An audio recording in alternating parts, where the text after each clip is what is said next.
This episode is brought to you by Blink. Want smart security that's easy to set up and designed for modern life? That's the new Blink 2K video doorbell lineup. They've got battery-powered or hardwired options, so you can choose what suits your home and start greeting your guests and tracking your deliveries from anywhere. Because whether you're a renter or a homeowner, you deserve peace of mind. Shop the new Blink 2K video doorbells at amazon.com/blink. Welcome into the Ringiverse. This is, of course, the Ringers Nexus podcast feed for all things fandom. We are Steve, the architect, Ahlman, the builder and tinker of things. Jomi, the explainer, Adeniran. You've got questions. He's got answers. Old man Van, he of the receding resurgent hairline. Code Baby Chuck, 24 karat closer. Together we are known as the Midnight Boys. Right back after this.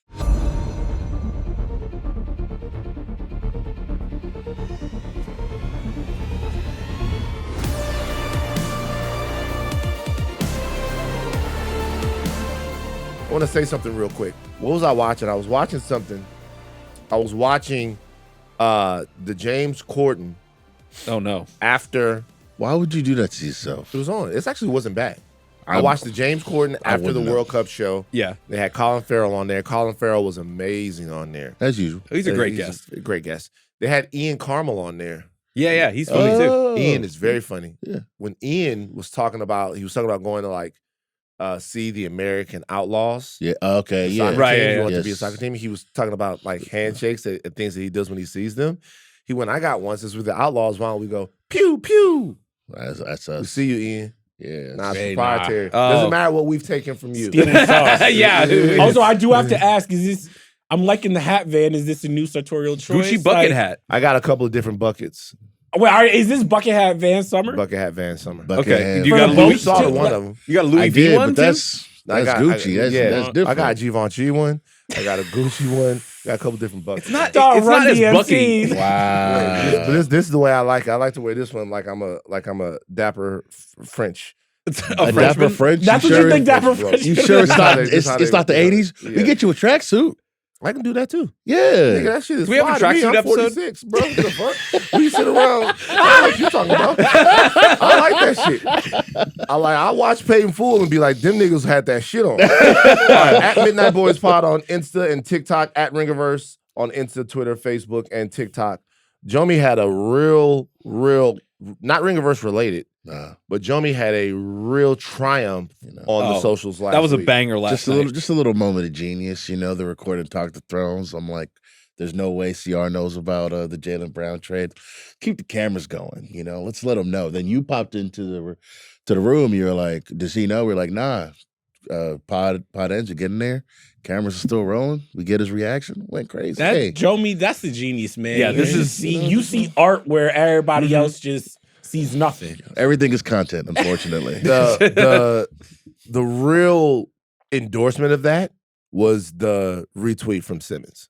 Oh, the quote. Yeah. Bill quote tweeted it and then went, hey, you guys can't see my reaction until tomorrow. Yeah. But if you want to see CR's reaction, they got it. And then Big they ups. started off Bill's podcast this week talking about it. Jomi got a shout out. Oh, I do what I can. So Jomi moving on up. This is Jomi. Kalik was talking about it not too long ago. I mean, last night actually, how you've changed since you got your own place. I gotta be real.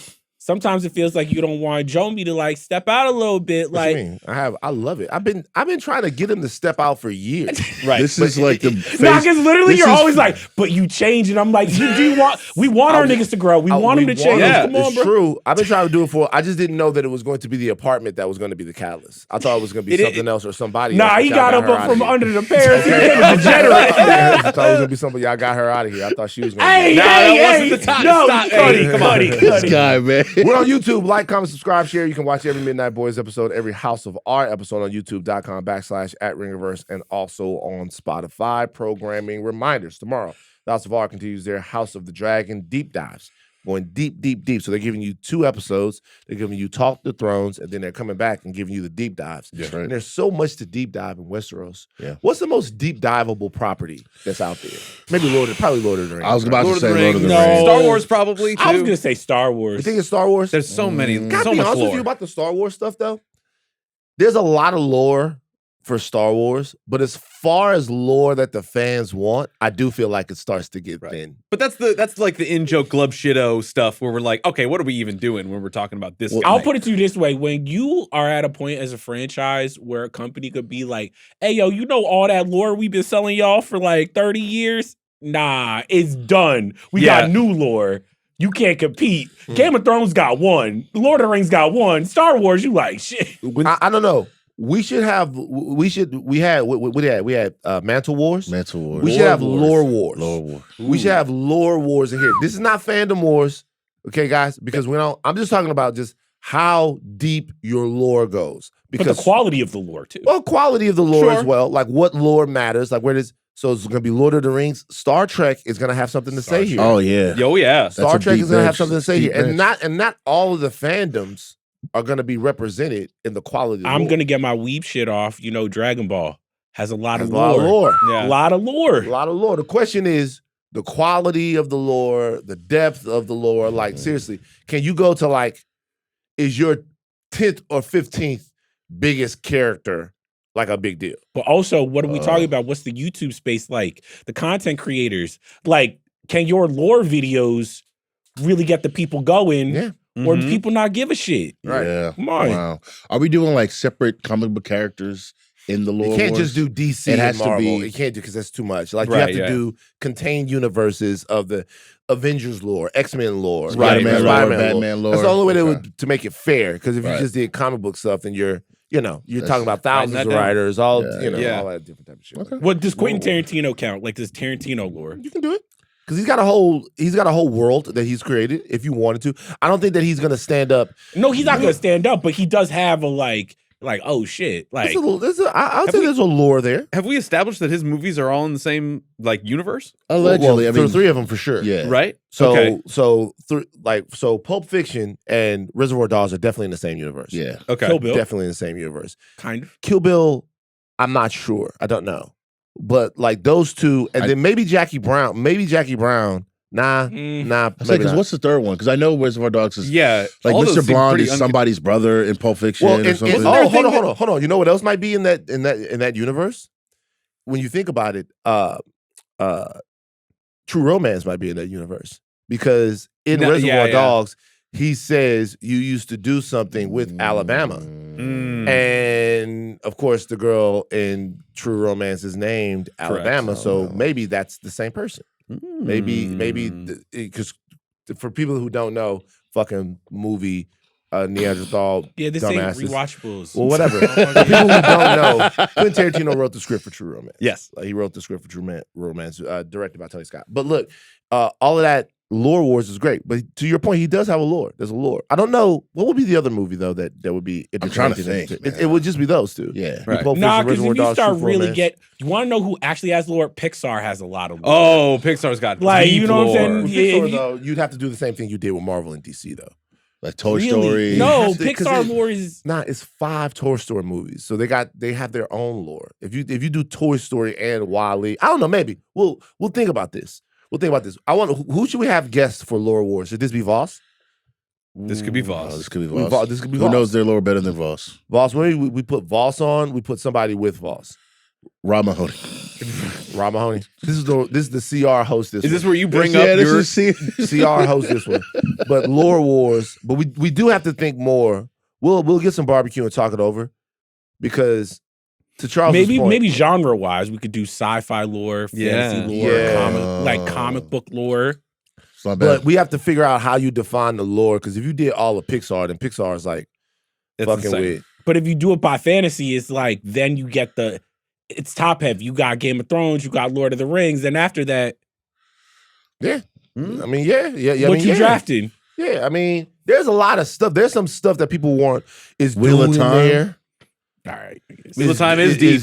Wheel of Time's Dune deep, in man. there? Yeah. Is like, Once again, we talking about the depth of your lore. If I go outside, I'm like, hey, yo, you want to talk about some Wheel of Time lore? Motherfuckers like, get the fuck out my Okay, face. it's not setting the streets on You're fire, not but talking people about love the depth it. of the lore now. You're talking about the broadness of the fan True. base. Yeah. So like that has It's to matter different. as well. Yeah. Because if you can have all the lore in the world, if niggas don't care about your motherfucking lore, fuck your motherfucking shit. All right, you this know? is my last question. Then we got to get to the episode.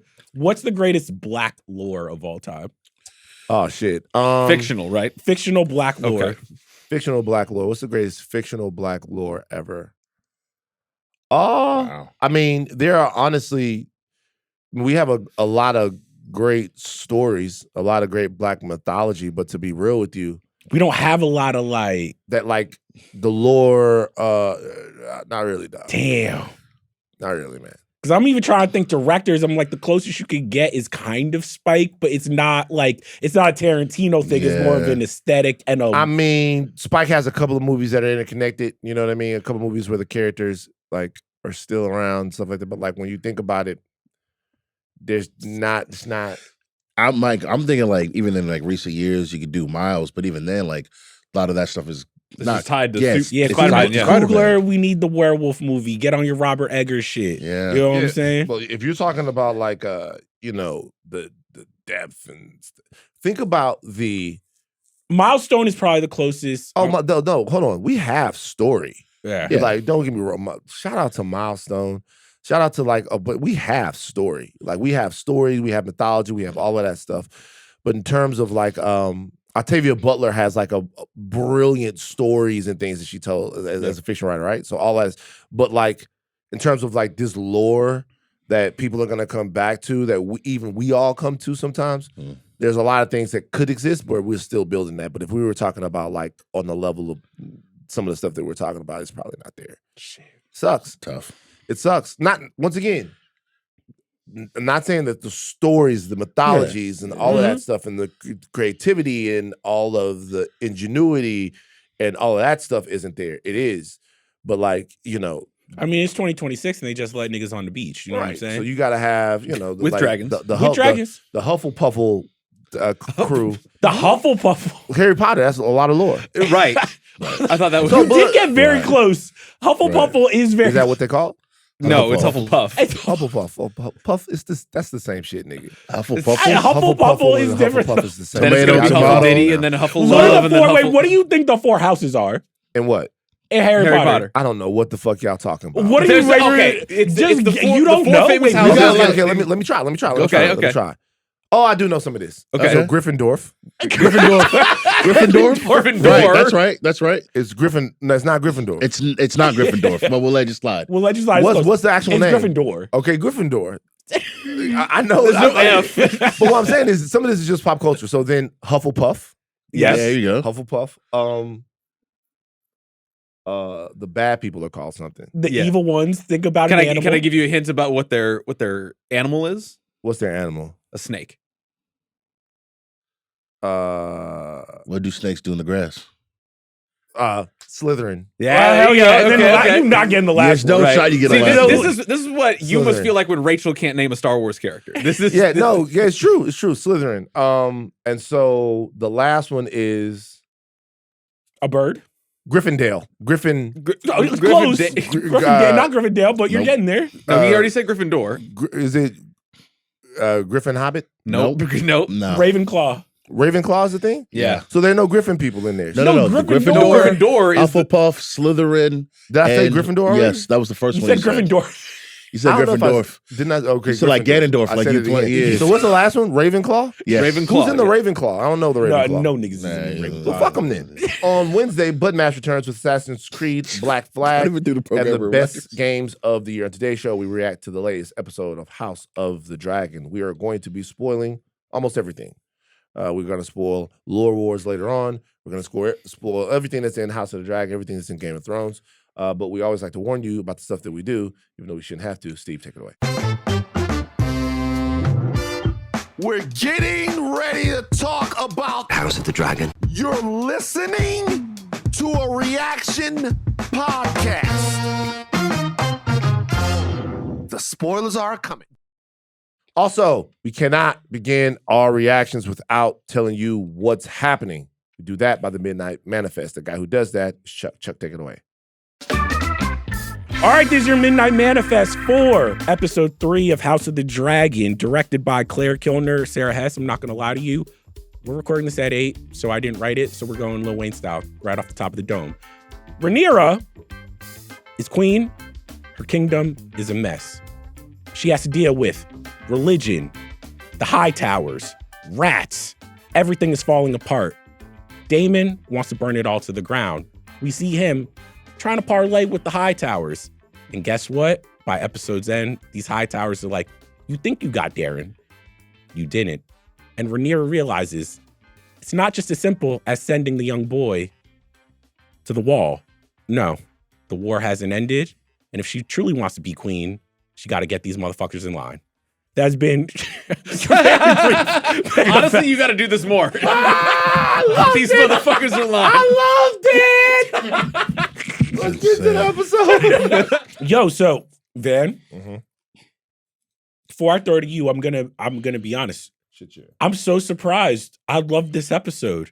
I'm riding with this. We were talking about it, I believe, on the X-Men podcast. You know, some of the critics weren't that nice about the first 4 episodes. Mm-hmm. And when I watched this one, I was like, oh, this is Game of Thrones I love.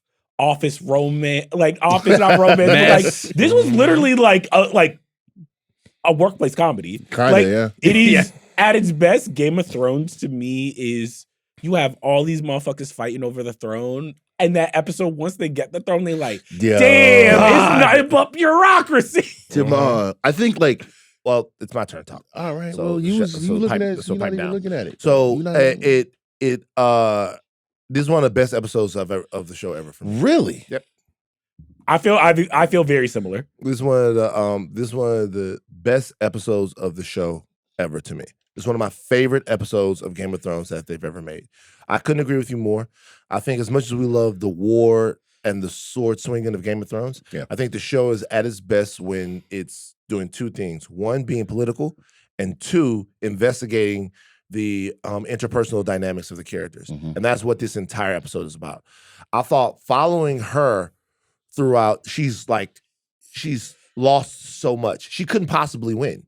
Yeah. It doesn't matter if the throne is still a loss. Yeah. There's a brilliant line in this when they say, you deserve justice. She says, nigga, like, I will never have they are justice. acting, I know it, they are acting their asses off. Yes. Man. Like Emma Darcy's acting their incredible. asses off. It's like, I will never have justice, but whatever crumbs of it are left, I will devour. Yeah. I'm like, yo, like, but that is an admission of how much she has already lost. Like, Rhaenyra has already lost everything. And now she is like legitimately clinging, scratching, and clawing for a victory while she's got the throne. And then on top of that, has to rule with all these expectations. Every scene interrogates that. And I thought it was brilliantly done. Yeah. She doesn't know what's going on in her own place. She has no clue. It's not her stuff. She just got there. And even if she were a seasoned monarch, like, ruling is in the details. Yeah. And you can't be a hero to everyone. Yep. It's what the crazy thing, like, for me was you finally see the person who for 2 seasons and change, but like want to see her on the Iron Throne. I want to see Rhaenyra like accept her destiny and get there. And then once she gets there, she's like, actually, it's kind of whack. I don't really know if I can do this. And the acting, to your point, Emma Darcy, we talked about it last week. Like, she's basically in like every scene this episode. Mhm. And she is like, you can see the tiredness, the sadness, just the weight. You think like getting on the throne, you take the weight off your shoulders. Like, I'm finally here. But you can see it dawn on her from scene to scene. Like, yo, I did not sign up for this. This is not what I thought this thing was. And there's a scene when she's like walking with the, like, after the carriage with Masari, she's walking with the common folk, and you see like the circles under her eyes. She's been crying. She hasn't been sleeping. This is the worst thing that's ever happened to her, but it's the one thing that she always wanted. What they're doing this season is remarkable, and I can't believe people aren't enjoying this, because this is awesome. This has been like kind of one of the best directed episodes of the show that I've also ever seen, because in order to illustrate how bedraggled she is throughout this episode, there are so many creative choices about how to illustrate the way that she is seeing the world. Like, every scene that you are ushered in between, begins and ends with this sort of like out of focus, people behind her, people in front of her, and she isn't focused on anything. There's this amazing like over the shoulder thing that the camera does where every time that she is going from place to place and people are demanding things of her, people are asking things of her, and she doesn't really know how to cobble together the answers, let alone the resources to do these things. Everything that the show shows us about what is in her mind is perfectly illustrated on the screen and in the castle itself. Everything is in shambles. There's furniture everywhere. When she's knighting 3 people, there's a bunch of just flags and tables and people like lying in the middle of the house. It's completely in chaos, and that's exactly what her world is now. It's a fantastic observation about what they're doing with the cinematography as far as her and the blurring of people. People are already there. Like this entire, how can I put this? This entire episode really takes place in her mind and her emotional state. Mm-hmm. That's where we are. Yeah. And people pop in when they're already there. So she's sitting there and there's a close-up push in on her almost all the time. And you see that the war is like on her face. Mhm. And then all of a sudden, the camera focuses and you see she's in a room full of people. Or there are people behind her and they're in the scene, right? Or people walk into it. People are walking into her grief. They're walking into her pain. They're walking into her loss. They're walking into her confusion. And towards the end of the episode is when she starts to ask more people like for counsel. And then even when she does that, nobody's a help. She asked Corliss, she said, Corliss, what do you think? He's like, I defer to my queen. Useless. Like she's in it by herself. She's alone. Mm-hmm. And even Damon is like, none of this bothers him. That's one of the worst things. One of the worst things that can possibly, one of the worst situations you can find yourself in is when you are having the same experience with someone and it's just not bothering them. It's just not bothering them. This is what you gotta do. You gotta kill this person. You gotta do this. This is the way it's been done. It was like the recurring joke of Damon being like, gotta kill him. Gotta kill him. Gotta kill him. And that's Damon being Damon. But he's calloused over, right? Yeah. And also, he is probably more prepared to be a monarch in the sense of the reality of the monarchy. She is still incredibly like optimistic, ambitious, and a little bit head in the clouds about what it means to actually rule. What? I push back on that slightly. I think that Rhaenyra is coming into the throne as if there wasn't a war happening. She kind of operates as if once the war is over, everything is fixing itself, and then I can just rule with like grace and demeanor and whatever. But Damon's still operating as if there is still a war to be fought, and he is looking to conquer more. You're making my point. My point is that he understands like what she wants to do is right away be benevolent.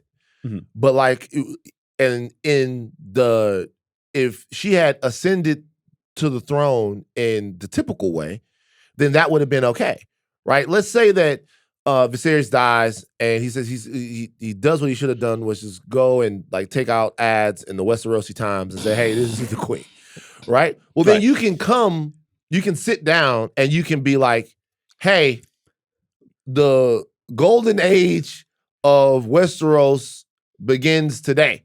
The golden age of King's Landing begins today. We're the hottest country in the world. Nobody's ever been better. Nobody's ever been better. Man. You can start that right now. But if you get it the way she got it, you can't do that, right? And he knows that.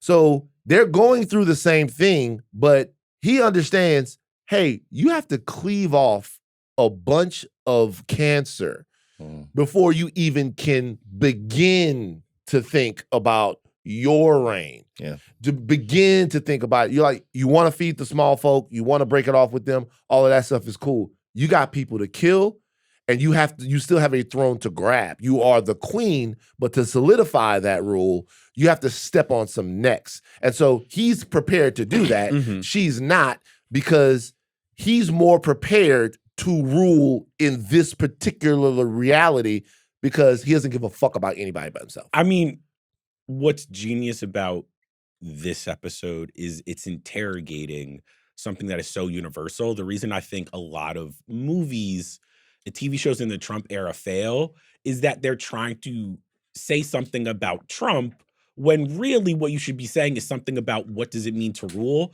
To get to a place where you are a king or you are on the Iron Throne, you are no longer a good person. And this episode is constantly being like, to get that power, you had to wage a war. Yeah, you started the blockade. So even if you are giving food back to the common folk, you are complicit in why they are starving. It is this story about what happens when you get to that level of power where you're like, hey, even though you might have not been the one who was actually on the battlefield, you did send people to their death. Even if you want this religious house to back you, what are you actually going to do? Do you believe in the religion or do you believe in yourself? And it's very funny that Damon's like, hey, we have dragons. We're gods. And she's like, no, we're not. And I'm like, well, Rhaenyra, that's how you kind of claim the throne, though. Like, she's still trying to be a benevolent ruler, but I'm like, you had to ride in on your dragons and scare these people to take back what you think is rightfully yours. Yeah. It's not that Damon is not morally right, but for this world, he is the character that's like, you want it to be one way, but it's this way. Yeah. Well, I think the thing is that their whys are different. And this is the deal that drives the show to me, which is why House of the Dragon is such a specifically interesting endeavor, Fire and Blood, whatever, beyond the Game of Thrones universe. Their whys are different. So this throne is yours, but why? For him, this throne is ours because we're gods. Yeah. And we could have more. We could go to Dorne. We could burn up Dorne. We could go to Essos. You can't burn up Dorne, actually. Well, you can't burn up Dorne because that's the whole they thing. go into the thing. Yeah. And you have to treat the Dorne is you have to treat them nice. Yep. Like the Dorne is like, come burn us. Hey, we'll kill a dragon. We'll kill a dragon. We'll go underground. We'll let you do your thing. They ended up getting Dorne by marriage. Right. You have to treat them nice, right? But he still thinks he can do it. His why is because we're gods. Her why is because my father said that this was mine. Yeah. Like her why is because like my dad chose me to rule. And he chose me to rule above tradition. Yeah. He put me above what's customary here, above whatever. My father said this. My father said that this was mine. And so when she claims it in the name of all the privilege that she has, but she also claims it in the name of Viserys. She claims it in the name of their relationship. She claims it in the name of everything that they went through. Her passed away mother, all of that stuff. She claims it in the name of the trauma and the bond that she had with her father. And she's fighting for that at first. Now that's gone. Now the only thing she has left is the fight. Yeah. And he is saying, we're more than that. Yeah, well, literally because he's like, yo, your dad gave away his dragon. Yeah. Like, I don't think that, like, in the books, like, Balerion flies, and then, like, I mentioned this on the podcast, the Balerion was like, yo, this guy, kind of a loser. I'm dying. I've been around a long time, whatever. But he's like, your father abdicated his dragon. He wasn't really about this for real. The dragons are what made us gods. Right. That's what you got to do. That's what you got to lock in on. Forget all this, my dad stuff, my dad this. He wasn't really one of us for real. He wasn't really a dragon. I was like, yo, oh my gosh, David. But what's cooking? You got to cook it By right the way, now. real quick, I say this. I think that thing that the critics are not liking season 3, I think I made that up. I apologize. Oh, you think you made that up? Yeah, I don't think it's. I don't think So that's you, it. I'm looking at the wow, whole fake thing. news? That was you? I think it was fake news. Like it has. I have heard some critics be I've like, seen some been- critics I've not definitely- like it. I've definitely some people like- 91% on Rotten. I'm not Tomatoes. saying Okay, it, but well, there are yeah. other publications that are like, Yeah, we're shitting. Okay, but go ahead. No, though, but my apologies. I actually want to go back to what y'all are saying, which is interesting about Rhaenyra's father, because there's such a fascinating scene with Alicent. This is the it's where good. Alicent is telling Rhaenyra, because it's so true to life, where Rhaenyra's conception of her father is a father and a daughter. So she looks at his rule through rose-colored glasses, where he was a king that was trying to be benevolent, but Alicent is like, hey, he had a whole world that he did not let us into. Yeah. She's looking at him as his wife, and Damon is looking at him as his like brother. So there are these two people on her side who are just like, yeah, your dad gave you this throne, but he was not this perfect ruler that you are you are envisioning him as. Mm-hmm. Yeah. Well, I mean, also, yeah, that's what this episode is kind of about. This episode is about the reality of ruling. And when she finally asks Allison, like, how did you do it? Allison basically was like, yo, you're going to do it by understanding that you are not all powerful and it will not be beloved by everyone. And you're compromising a lot of yourself to do right. it. And I think part of this wake-up call, part of the first Game of Thrones show was everyone seeing like how people would fight for a throne that wasn't theirs, right? It's actually a lot of those claims to the throne in the original Game of Thrones show are flimsy. Right. Like they don't really make any, like even the Baratheon, it was usurped, right? Mm-hmm. And this show is about someone fighting for a throne that by the rule and right of this world kind of is theirs. Yeah. Mm-hmm. Like it by everything that has, she should be the queen, but that doesn't mean anything. Like the fact that she's the rightful claimant based upon what her father said, not based upon the traditions, so she's the rightful claimant, that doesn't mean anything. No. All the problems still rule, and it's still this land, this way is just a rotting carcass. I mean, and the reason I think maybe why we were responding to this episode so much is that the genius of the original Game of Thrones and the universe that Martin creates is that he asks what could be a boring question, but opens up so much story, which is like, whoa, what would it actually be like to be a king at this time? How do you feed the common folk? Where is the money coming from? How does religion play a role? How does disease play a role? All the minutia that actual politicians in our world get tripped up on. And this, to me, this episode reorients the story back to that, where it's like, I was asking earlier in the season, I was like, what does Rhaenyra believe in as a ruler? And I finally got an episode where we're like, oh, it's flimsy ground. She was thinking so much, to your point, Van, about what it means to take back the throne, that she didn't have time to think, okay, once I have it, what laws do I believe in? What's my how policy? are we going to do this? What's my policy? How do I feed the people? Yeah. Like none of that. It was all about sitting on that throne and for her to be on there and feel empty. Just like, that's great storytelling. Yeah, I mean, and look, there are a lot of things that she just didn't know, right? Because there are a lot of things that are different. She couldn't have known that that she's a broke ass queen, right? Tough. She couldn't have known there was going to be rats everywhere. Like the rats appearing all episode was great. Amazing it's imagery. great, but all of this is the consequence of this war. This war is not about these people. Like, another thing that's happening in this episode over and over and over again is she is reminded that she has immiserated them. Mm-hmm. Her, not like Viserys or Daemon or Aegon or anybody like that. She, as a ruler of an adversarial house, decided to institute a blockade. Yeah. Mm-hmm. And that blockade immiserated those people. Like, she did it. She closed the strait. And in that situation, she leveraged people's misery and their economic misfortune as a war tactic. Yeah. So when she's talking to the guy at the end, great little scene, right? She's talking to him and he goes, yeah, maybe if you give them enough food, if you give them enough scraps, they'll forget that you're the reason why they're begging in the first place, that it was your blockade that did this. And the noble's not even mad about it. He's just like, hey. Oh, no.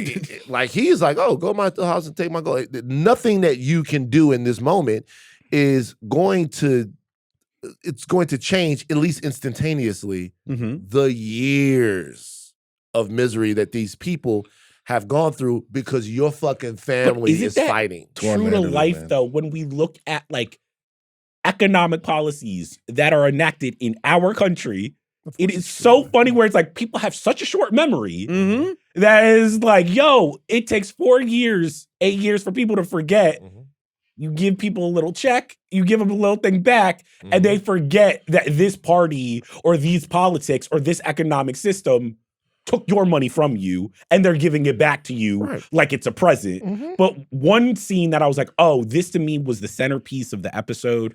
It's why you cast sorry, I don't know the actor's name, Corliss, but yes, Sea Snake. Yeah.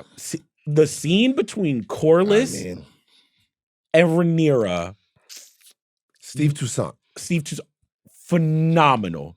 Just phenomenal. He was like, dog, yo, kids was bastards. I lost everything backing you. And the minute you get power, you can't even do this. I was like, this is phenomenal. This is everything this series is like leading to. I thought that shit was. I gotta be real, man. Did you read it as racial?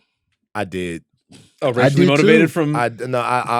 definitely did. I read that as like the black people talking to the Democrats. Like,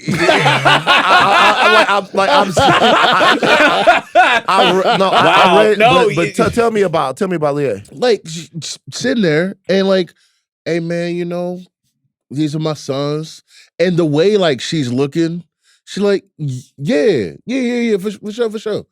I see the vision.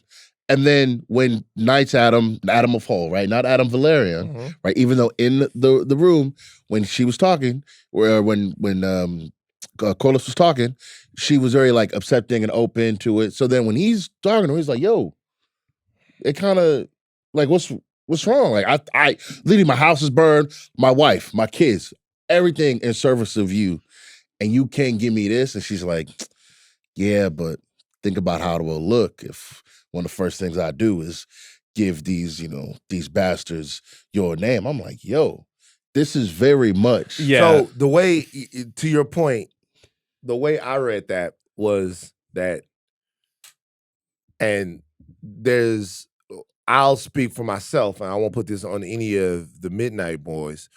One of the most enduring tenets of like this invention of white supremacy has to do with the two differences of it.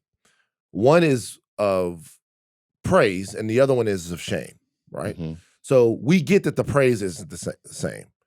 Like white people are praised for things that we don't even get recognized for, right? Like you go out of, because white people in this Western world, this Western white supremacist world are valuable, then society finds a reason to value them.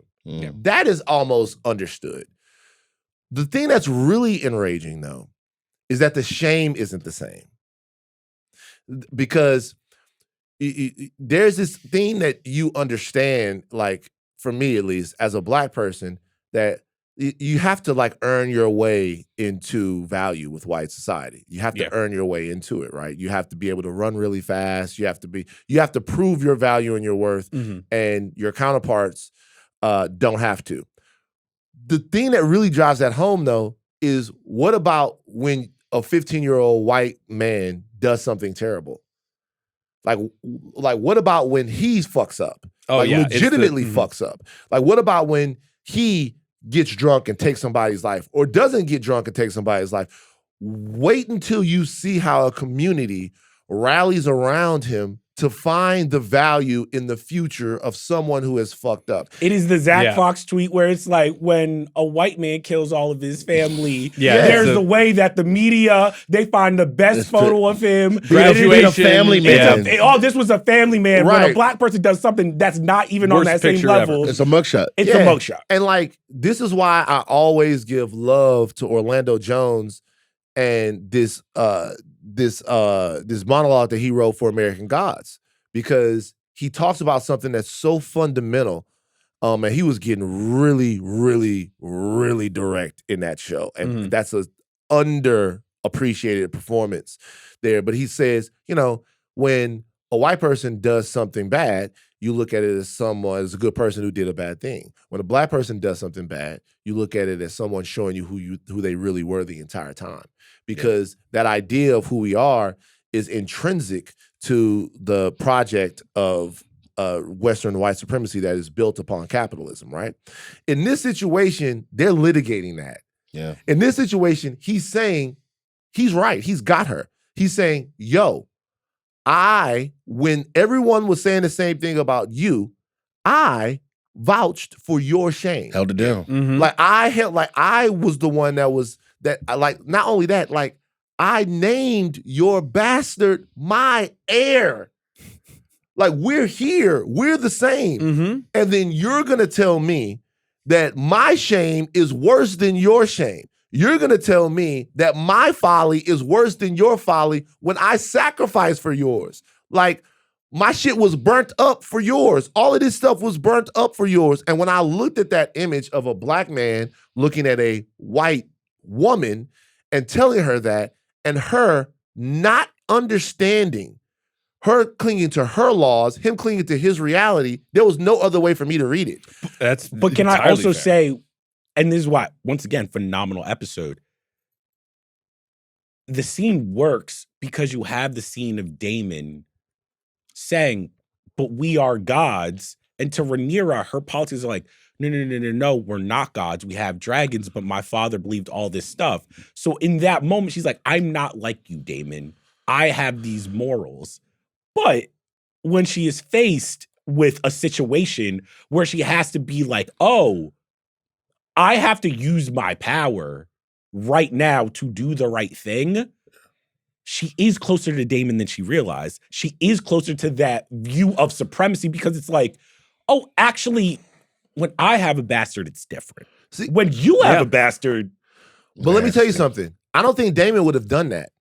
Well, Damon would have killed him. Just Well, like his brother. so I think Daemon in that situation would have done whatever he wanted to do. Legitimately. I think if Daemon were in the situation that she was in, I think he would have done whatever solidified his power or made him feel good, that's what he would have done. Like, you're right, but she's a Targaryen, so that means that part of her, it's like me trying not to be a misogynist. I try every single day. I do. It's an effort. You know, people laugh when you say something like that, but like, I was raised by a man who was born in 1955 in a town with 2,500 people in it. Some of the ideas and beliefs that he has that he injected into me, the best thing I can do is try. The best thing I can do is listen. And if you get with someone from some other group or whatever, and they actually try, that's really all you can ask. You can kick their ass for when they fuck it up as much as you want. Like, we could kick white people's ass. We could kick whoever's Steve. We could kick their ass. But if they're trying, like sincerely trying, then that's all you can really ask, right? Yeah.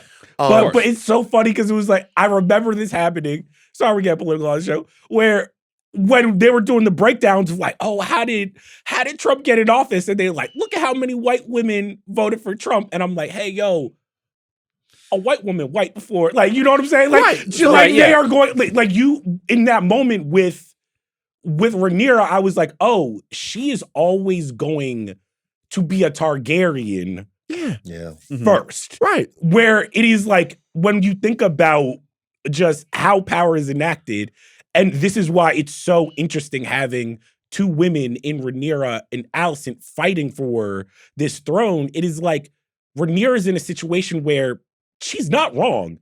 Her claim to this throne, because she is a woman, will always be in doubt. Yeah. So she always has to think, if I give this to Corlys, what does this say about me? Are they going to view me as weak? As a woman, she has to be like, the show's not saying, will you back a black man?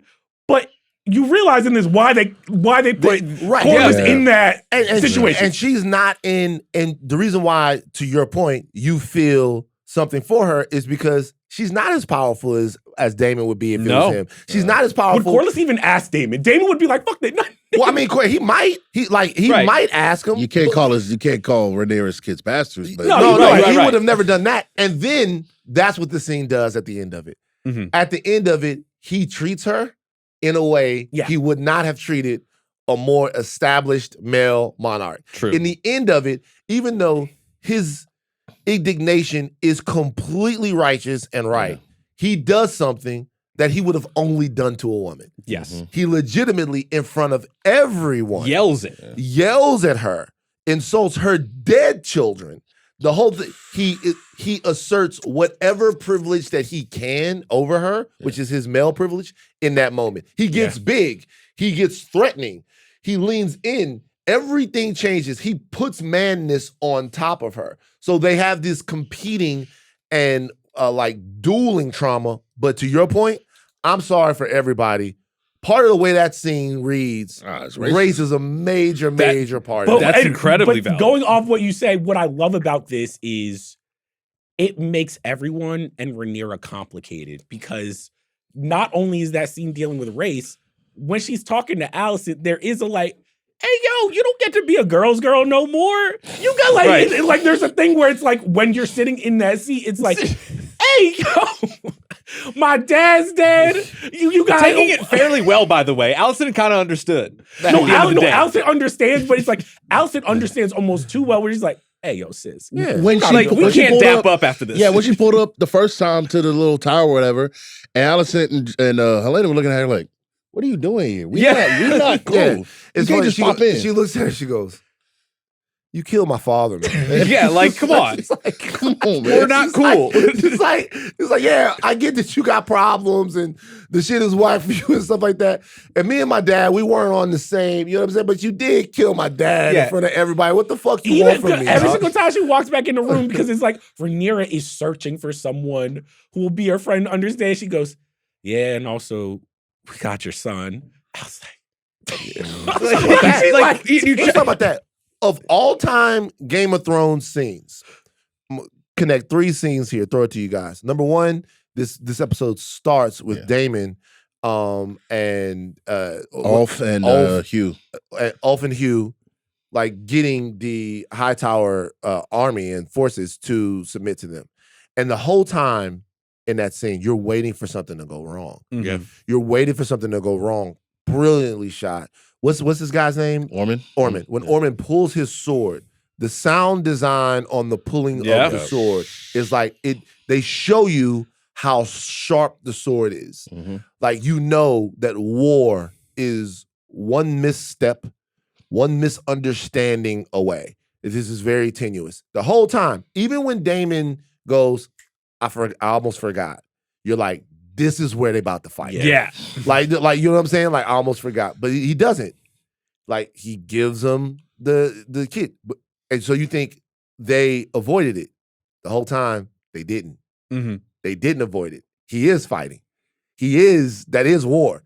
Because part of war is espionage and subterfuge and all of that stuff, chicanery. So he gives him the wrong prince. Then when that's realized at the end, in the moment where she walks in, man, poor Rhaenyra. Rhaenyra in this whole thing, Rhaenyra, like, she's looking, she's like, man, what the fuck else could go wrong? You don't know this boy? But you don't know this boy. That's not your. But she reads it on Alicent's face. Yeah. It's not like, exactly. She's like, their relationship, again, is the crux of the whole show. For her to look at the boy, look at Alicent, see Alicent looking like, I never seen that boy damn. Like, I don't know this little nigga. Like, just with their eyes, and she's like, this is not your son? And the whole thing kicks off. That's like, it could have been easier for Alicent to just be like, yeah, I've never seen this white hair boy. My son got red hair. Mm-hmm. I don't know who this person is. Just for her to like take a look, see that Alicent's like, huh?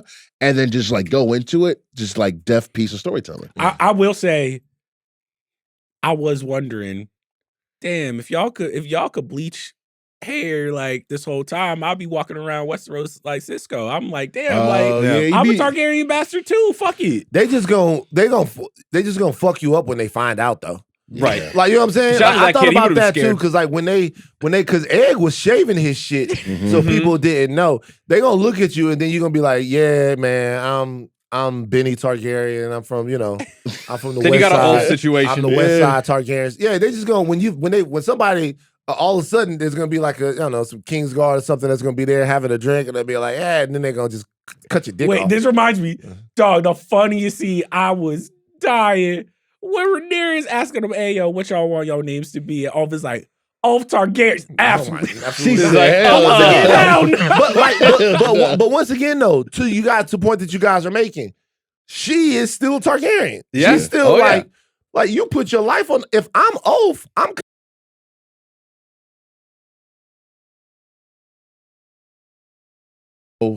You made some promises. I get a house. You get my wife. Like, you know, she left. What's going on? Rhaenyra's like, yeah, you see the way the budget's set up right now. You know, it's not really, you know, I'm gonna have to get back to you. These are people who are putting their lives on the line for you with dragons every single day. And you kind of just like, All 3 of those knights did not get what they wanted. But here's the thing, and this is what I think is brilliant about the show. I think a lesser show would have been like, Rhaenyra's evil. Rhaenyra got the throne. Absolute power corrupts absolutely. And what it does is at every turn, it shows you, no, actually, what it takes to be a ruler, a queen, day to day, it chips away at you a little bit. Your morality, your beliefs, your promises. So you don't start off all the time as like super evil. It is just like little by little, this foundation that you thought was so strong starts to crumble. Because to your point, at every single point, someone asks her for something and she realizes how powerless she is because she can't really give it to them. Yeah, it's a trade-off. Every single thing is a trade-off. And there are people who are making it harder for you to do your job. Yep. Right? There's dissension within your small council. Your mistress of whispers and basically your sergeant at arms are having a power struggle. They're not on the same page. Yeah. Corlys is like, he's lost everything and he is understanding of the pomp and circumstance of this, but he's dealing kind of with this new family. She still doesn't know how to relate to Bela. Like, she is basically ignoring her. There's this like bubbling of trauma and mistrust that a good monarch is supposed to know how to deal with. You're supposed to navigate that. And when we look back at even functioning monarchies, they always had a good hand. Always in this world. Yeah. They always had a good hand. And they also always had people who were extremely good at their jobs. If you even think about Littlefinger or some of these, they were extremely adept. Dangerous. Yeah. But adept. But that means, though, that when you needed something, you could go to them and they could deliver. She doesn't even have that. No. But also, this is history. When you take a throne by revolution, you have to, the amount of work you have to do to get your government back up and running, that's where the real shit happens. And it's also, and this has would been you like part to of the say something about the 14th of July movement or Castro or anything like that? Like, you want to talk about the difference between revolution and governing? Go ahead and piss all the socialists off. First of all, shout out. I know this has been out for a while. I'm listening to the Revolutions podcast. Nigga, you be listening to these revolutions like, damn, they did the shit. They got back the crowd. And then every single time they like, they started ruling and motherfuckers started fighting amongst themselves. Everybody's like, the army is like, you know what? Maybe it's my turn. Like, every time. And also what I think has always been in the show is like, and we've touched on it, it is not lost on me that almost every single time Rhaenyra is undermined in this episode, it is by a man. Where it is like, yes, technically you have the crown, you are the queen, but it's like, what's the title for the church? The Septon? Oh, the seven. The seven, yeah. The faith of the seven. He's like, come on. Like, even that Lord, there's the Lord who's like standing and like looking at her. And the way he's talking to Rhaenyra is like, I don't respect you. So you are in every scene, you're just like, damn, Rhaenyra finally got everything she ever wanted. And there are still these men that are beneath her that are like, but you're not a man. There's also wonderfully illustrated the fact that she gets her period in the middle of this episode, and it is a massive, painful inconvenience that she does not tell anyone but other women in her room about. I hated that scene. Really? I loved it. No, I loved it. And go for Steve. Well, it's because it perfectly illustrates the fact that, like, even if she were to even remotely show that she is in pain or like bewildered by this, people are going to write her off. There's a part of it, and this is like, because here's the thing. Oh boy. What are you gonna say?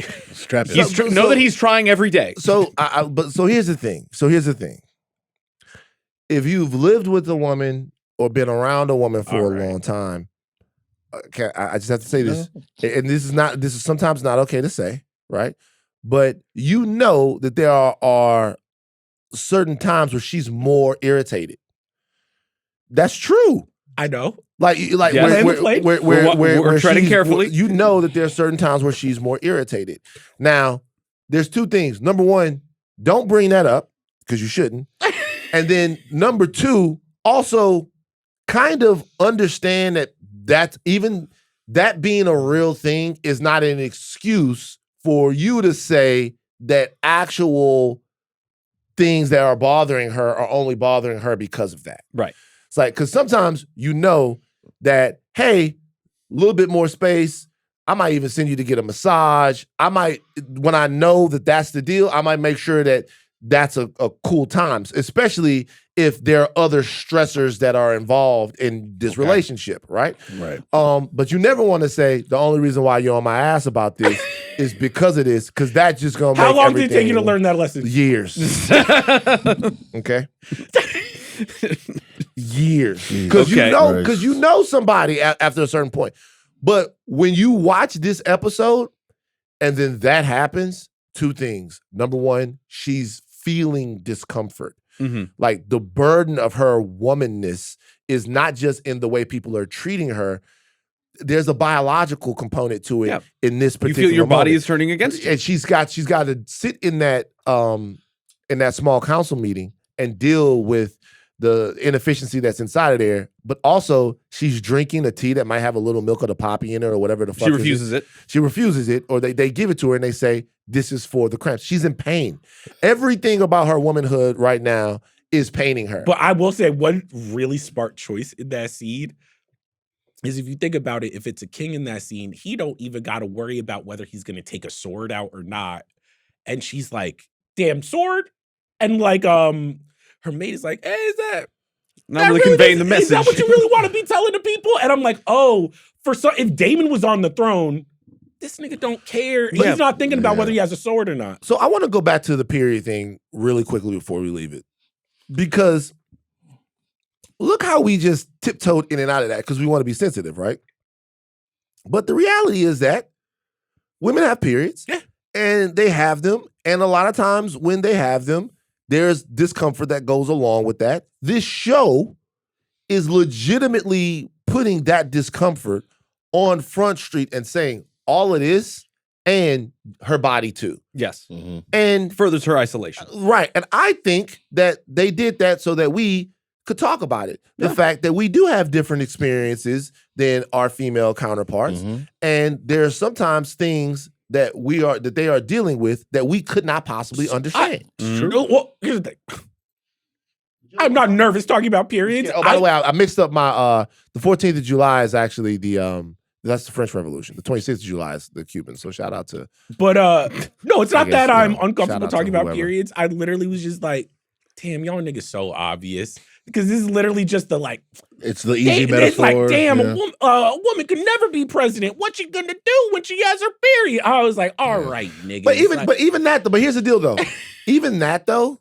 It just felt like an obvious. But like, very. I know. But even that though, if we just talk broader, even that though is like, a man can never be president. What is he gonna do with his aggression?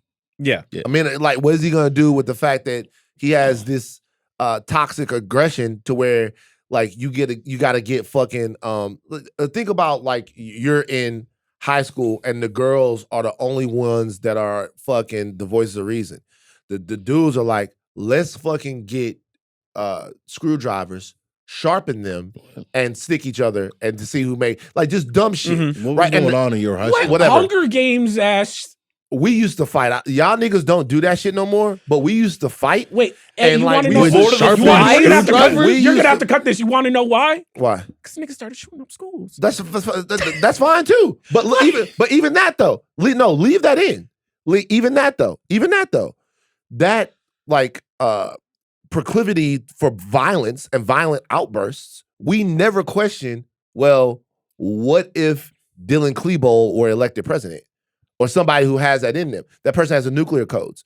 We get hung up on the fact that women have periods and go, well, what is a woman going to do when she has her period in the White House? The fact men do violent, heinous shit routinely all the time. every day for fun all the time. Yeah. And we never question, what if one of those gets in the White House? One of them is in the White House because we think that the system can control and deal with maleness in a way that we don't think that it can control and deal with ladies, which is, I'll say, what's happening in this episode. What's happening in this episode is these problems are systemic. She thought that she could be better than these problems as a person when these problems are about dysfunctioning systems. Yeah. And when you were talking about earlier, like what people think they need from government and stuff like that, I will give the framers of the United States of America one deal, one real big up, is they had a revolution. Yeah. Then they took a crown. And they were like, the only way this works is if there's no crown. Like the only way that this works is if the only thing that we acquiesce to is the actual rule of law. And they go, okay, so and they then made these laws to exclude women, to exclude black people, to exclude a lot of people. But even amongst themselves, they were like, we can't really leave it to who's gonna be a good ruler and who's not gonna be a good ruler. We have to have laws that exist in perpetuity that are actually bigger than all of us. Yep. And they made a system for themselves, but they also ceded power to that system. They said that in some regard, and there was all kinds of arguments over this, guys, between people who didn't believe in democracy and people who were like, all that stuff's there. Right. But in some regard, they were like, we kind of have to leave this up to the rule of law, and at some point, consent of the governed, or it will never work.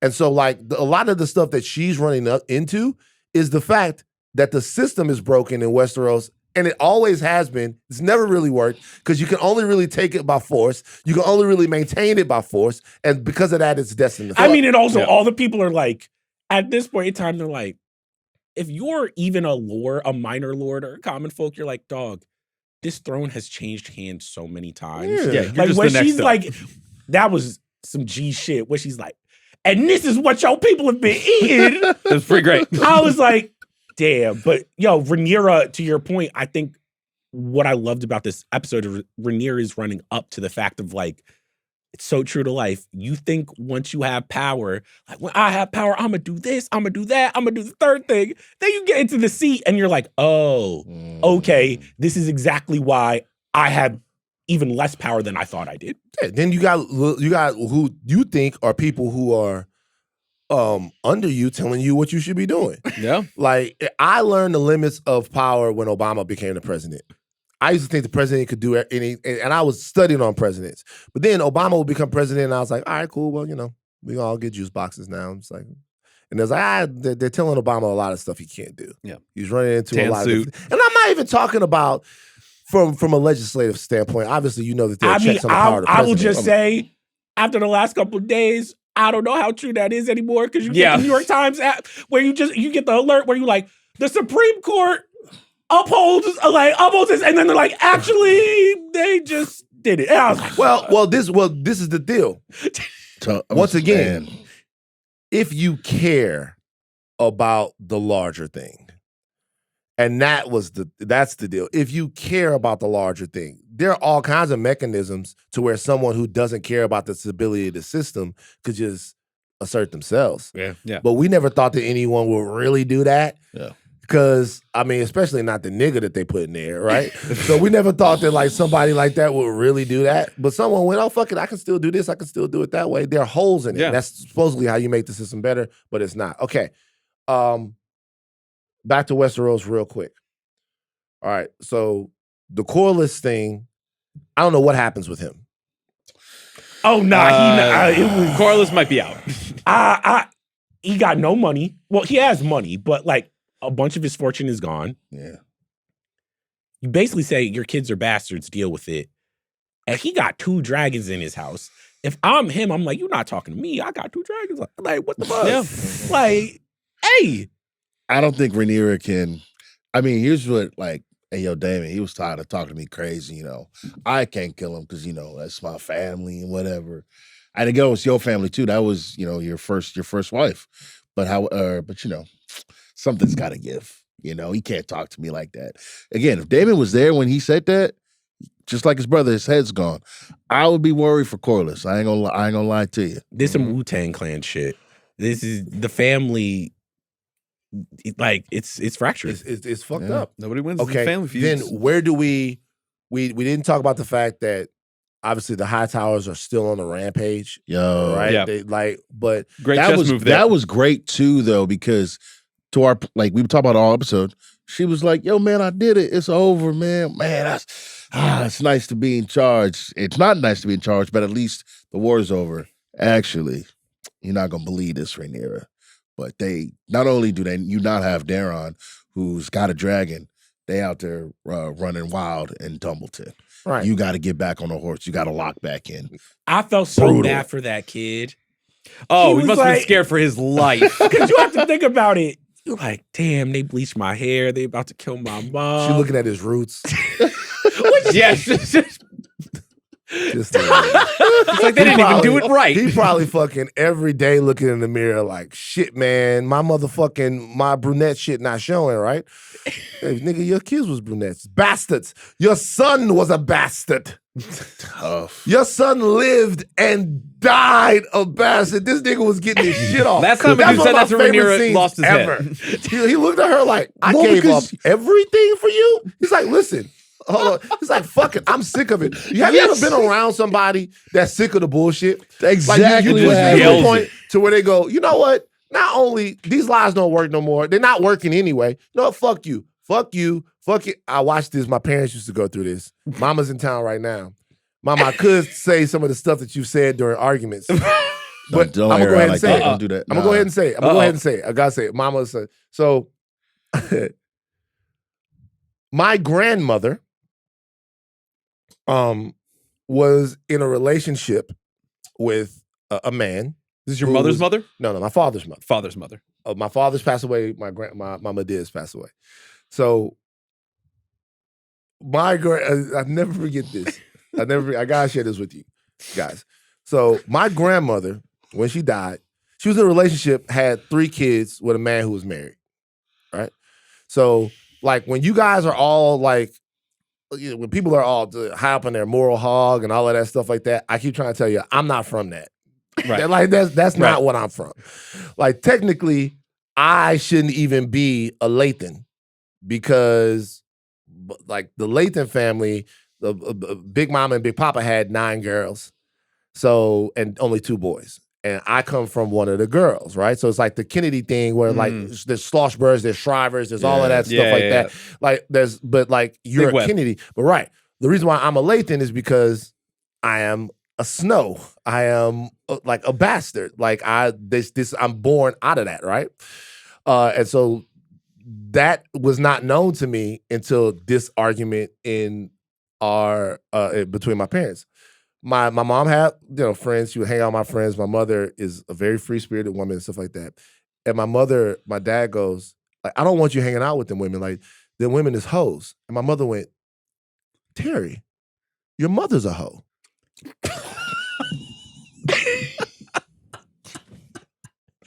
It's like your mother, your mother's a whore. And I'm like, what are they? I'm like, what are they talking about? Like, what do you mean? I'm It's jumping for cover. It's like not me. I'm like, That's the coldest I'm like, what are you? And she was so calm. She was like, he was like, what? She's like, no, your mother laid down with a married man, Oh, popped out children, and then popped out more.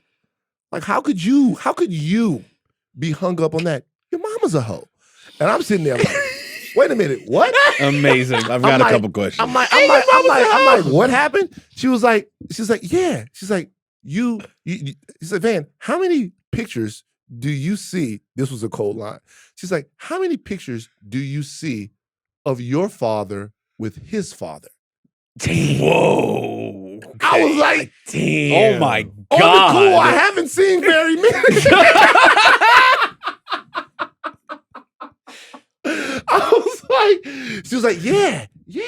That's some of the most gangster shit Yeah, I've That ever heard is in my one of life. those things where I'm like, you should have to be like, I lost that so one. There's no way. There's no way coming back from that. So he stands there. He's like, fuck. Puts his hat on, and he walks out.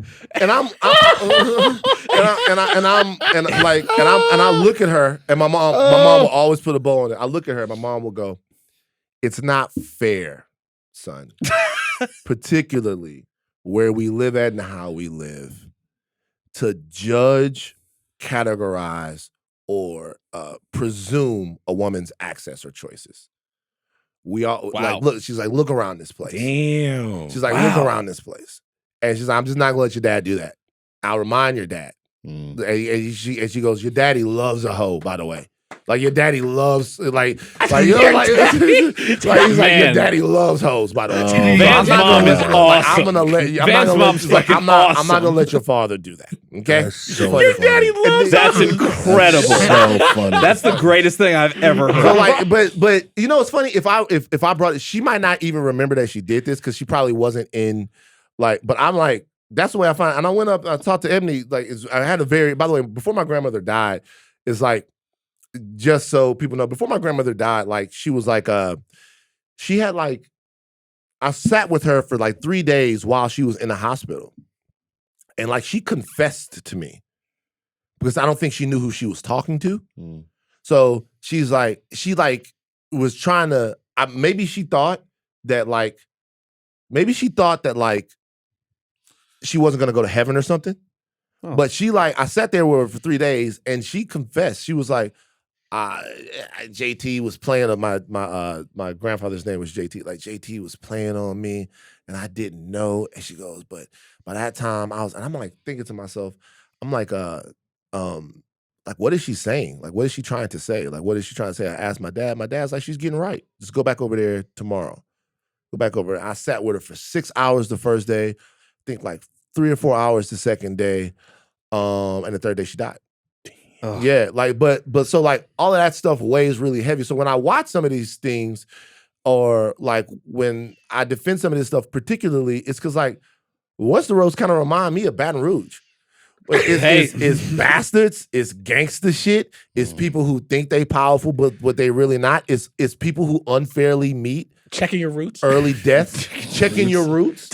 All of that shit like that. Wow. Family reunions where somebody comes in pregnant and then the aunties are in the corner counting the months back. Mm-hmm. Like, it ain't nothing. It's like there's nothing like going to a family reunion and the uncle show up with the new wife for the first time. And they like, look. She's like, that pregnancy don't look.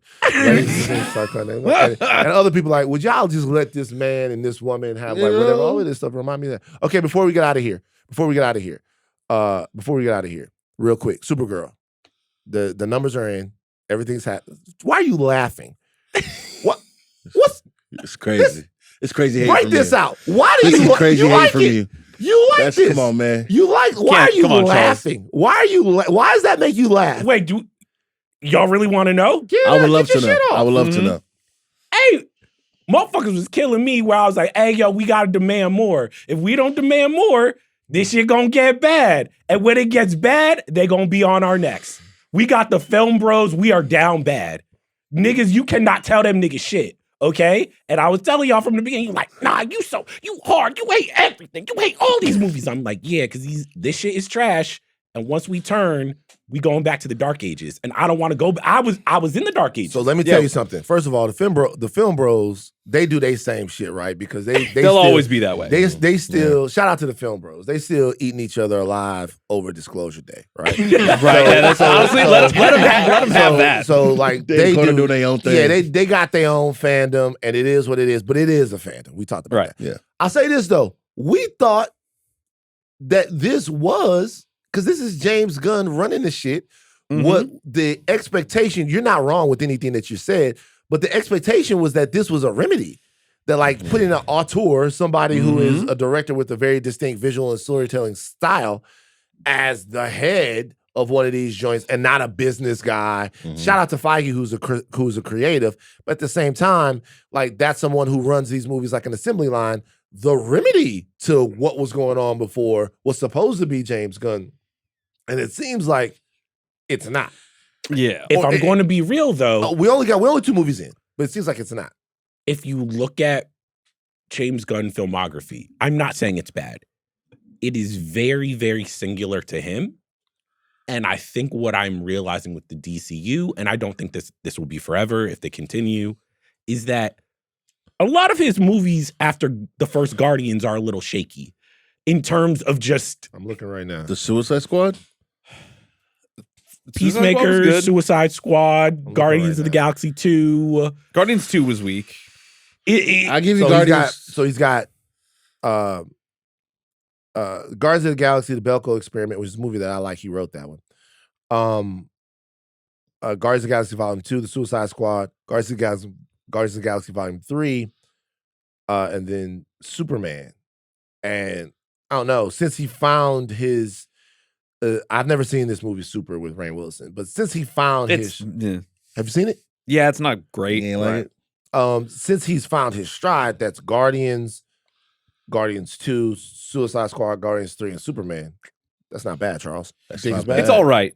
Yeah. No. I'm not saying he's a bad filmmaker, but he is his vision is something where I'm like, it is of a space and it is of a time. The best way I could describe it, hey, yo, motherfuckers love Ja Rule.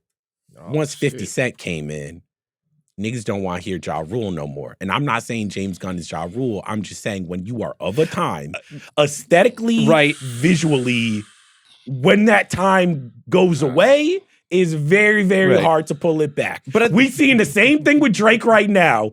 When you had it for a moment and then it shifts, you usually don't get it back. That's fair. But like the order of operations makes sense for him because when Disney fires him after Guardians 2 because of the tweets, then he goes off to DC to make Suicide Squad, which everybody loved and DC loved. And he's like, well, great. Well, since I'm not with Disney anymore anyway, like here's what I've got for a whole slate.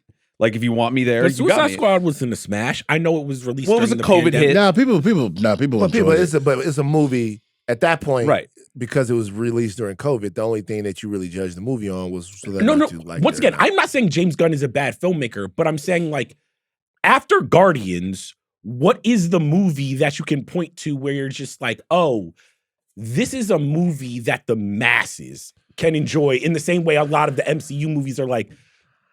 I would say Superman. For sure. Like I would say Superman. Superman got to 618, which was less than Man of Steel. I would say Superman was that, but I would say overall, the James Gunn experience. By the way, we should also say that James Gunn is not the writer-director of Supergirl. Well, that's the thing, though. But that movie's filled with so much James Gunn stuff. It feels like a James Gunn impression of a movie. You know, it'd be one thing. I'm not saying James Gunn sucks. I'm saying like James Gunn is James Gunn a filmmaker that a 15-year-old, a 16-year-old will feel like, hey, yo, I can see myself in him? Or is that like old people shit? Is that 33-year-old shit? Like, I mean, you gotta make movies. Yeah, I don't know about that though. You got to make movies.